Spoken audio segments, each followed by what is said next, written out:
Baik, assalamualaikum warahmatullahi wabarakatuh. Apa kabar teman-teman semuanya? Semoga kita selalu dalam keadaan yang sehat.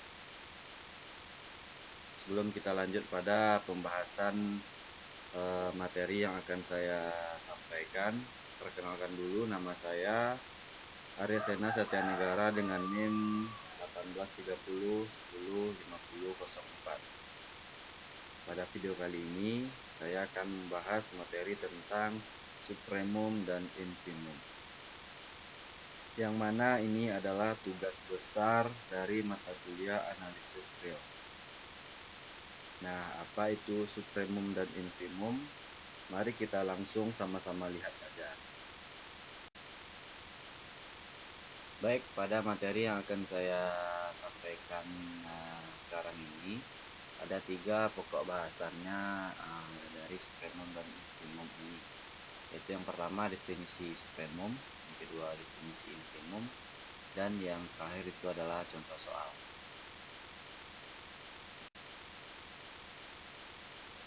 Nah, sebelum kita masuk kepada materi supremum dan infimum, kita akan melihat terlebih dahulu pengertian dari batas atas dan batas bawah. Untuk definisinya, misalkan S suatu subhimpunan dari R. Jadi S itu adalah himpunan bagian atau subset dari R. Yang pertama, bilangan U elemen R dikatakan batas atas dari S bila S kecil sama U untuk semua S elemen S.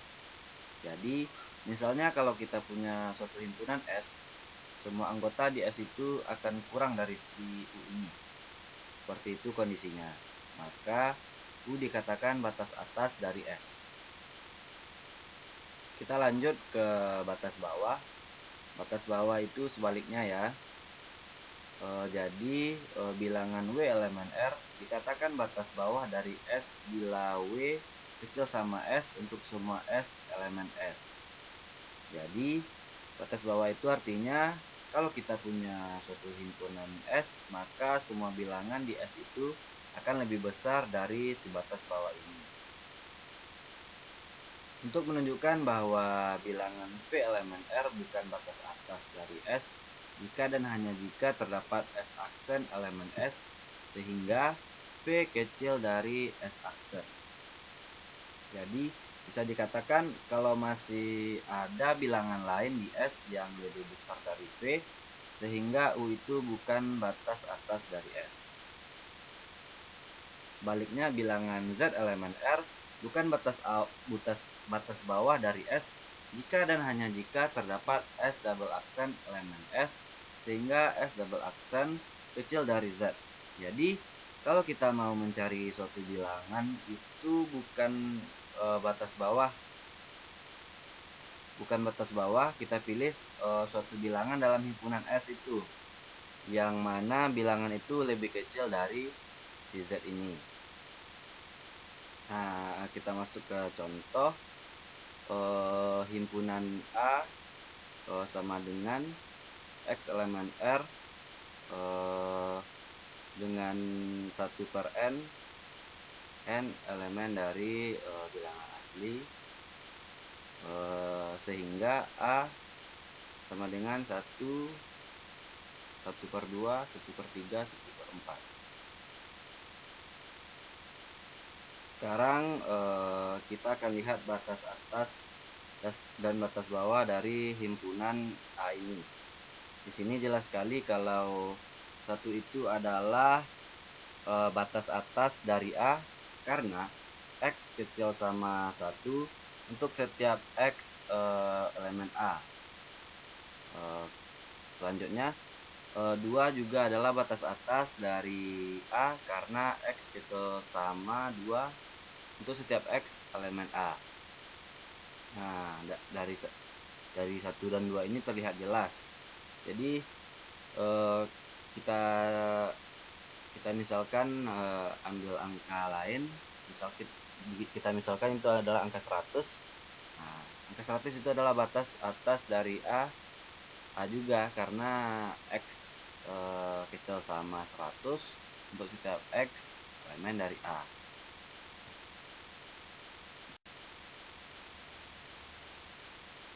Nah, selanjutnya kita akan menunjukkan bagaimana mencari bukan batas atas dari himpunan A ini. Dan misalkan itu setengah, bukan batas atas dari A karena terdapat itu elemen A sehingga setengah kecil dari 1. Nah, setengah kecil dari 1 bisa dikatakan kalau setengah bukan batas atas dari A. Selanjutnya kita lanjut ke batas bawah. 0 adalah batas bawah dari A karena 0 kecil sama X. Untuk setiap X elemen A. Min setengah adalah batas bawah dari A karena min setengah kecil sama X untuk setiap X elemen A.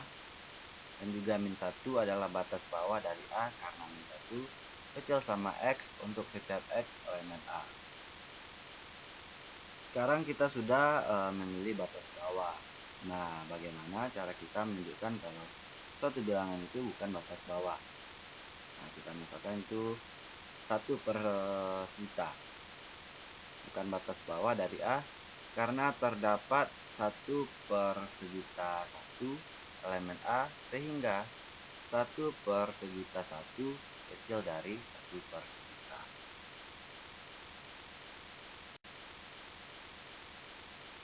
Selanjutnya, suatu himpunan S di R terbatas di atas bila S mempunyai batas atas. Secara sama, bila himpunan P di R mempunyai batas bawah, kita katakan P terbatas di bawah.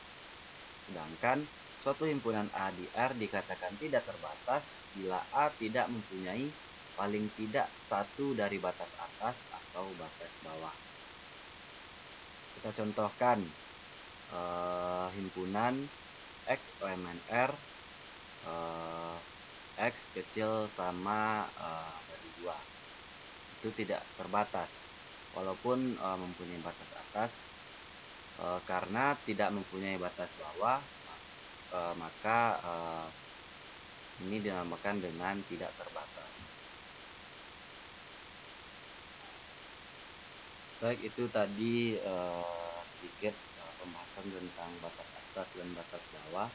Sekarang kita akan masuk kepada pokok pembahasan kita pada video pembelajaran ini, yaitu supremum dan infimum.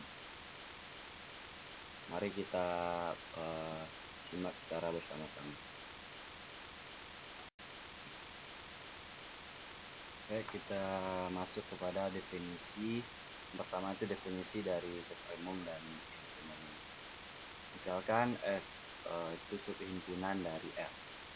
Pertama, bila S terbatas di atas, maka batas atas U itu dikatakan supremum atau batas atas terkecil dari S.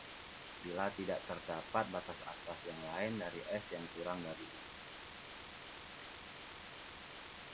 Yang kedua itu bila S terbatas di bawah, maka batas bawah W dikatakan infimum atau batas bawah terbesar dari S bila tidak terdapat batas bawah yang lain dari S yang lebih dari W.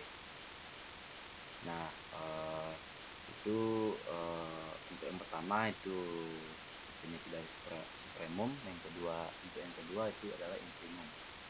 Nah, bila supremum atau infimum dari suatu himpunan S ada, kita akan menuliskannya dengan untuk supremum itu tuliskan sub S atau supremum S, dan untuk infimum itu dituliskan INFS atau yang berarti infimum S. Selanjutnya kita masuk kepada lemma atau teorema kecil. Lemma ini dikatakan bilangan real U merupakan supremum dari himpunan tak kosong S di R jika dan hanya jika U memenuhi kedua kondisi berikut. Yang pertama itu S kecil sama U untuk semua S elemen S, dan yang kedua bila P kecil dari U maka terdapat S absen elemen S sehingga P kecil dari S absen. Begitu pula sebaliknya untuk infimum. Nah, itu tadi untuk pembahasan materi dari supremum dan infimum. Sekarang kita masuk kepada contoh soal dari supremum dan infimum agar apa yang telah disampaikan tadi bisa lebih dimengerti setelah adanya contoh soal. Oke, kita langsung saja masuk kepada contoh soalnya. Oke, kita masuk kepada contoh soal yang pertama. A sama dengan himpunan 1. Jadi di sini kita akan tunjukkan kalau supremum A sama dengan 1 dan infimum A sama dengan 1 juga dengan menggunakan lemma yang kita punya tadi. Poin pertama kita lihat di sini kalau 1 itu kecil sama 1. Jadi 1 itu batas atas A. Yang kedua, jika V kecil dari 1, V itu sebarang bilangan real. Kita akan pilih 1 sedemikian sehingga V kecil dari 1. Jadi kita bisa menyimpulkan kalau 1 supremum A. Nah, untuk menunjukkan infimum kita akan membahas soal yang kedua. Selanjutnya itu contoh soal yang kedua. B sama dengan himpunan 1, 2, 3. Di sini kita mengatakan kalau supremum B sama dengan 3 dan infimum B sama dengan 1. Poin pertama itu kita harus tunjukkan dulu X besar sama 1 untuk setiap X elemen B. Jadi 1 itu adalah batas bawah B. Poin kedua, jika V besar dari 1, pilih 1 elemen B sedemikian sehingga V besar dari 1. Sehingga terbukti 1 itu infimum dari B. Baik, itulah penjelasan dari saya tentang materi supremum dan infimum tadi. Semoga apa yang telah saya jelaskan bermanfaat bagi kita semua. Dan terima kasih kepada teman-teman yang telah menontonnya. Semoga setelah menonton video yang telah saya buat, teman-teman menjadi lebih paham tentang materi dari supremum dan infimum ini. Mohon maaf jika tadi banyak kesalahan pengucapan dan lainnya. Saya akhiri dengan terima kasih. Wassalamualaikum warahmatullahi wabarakatuh.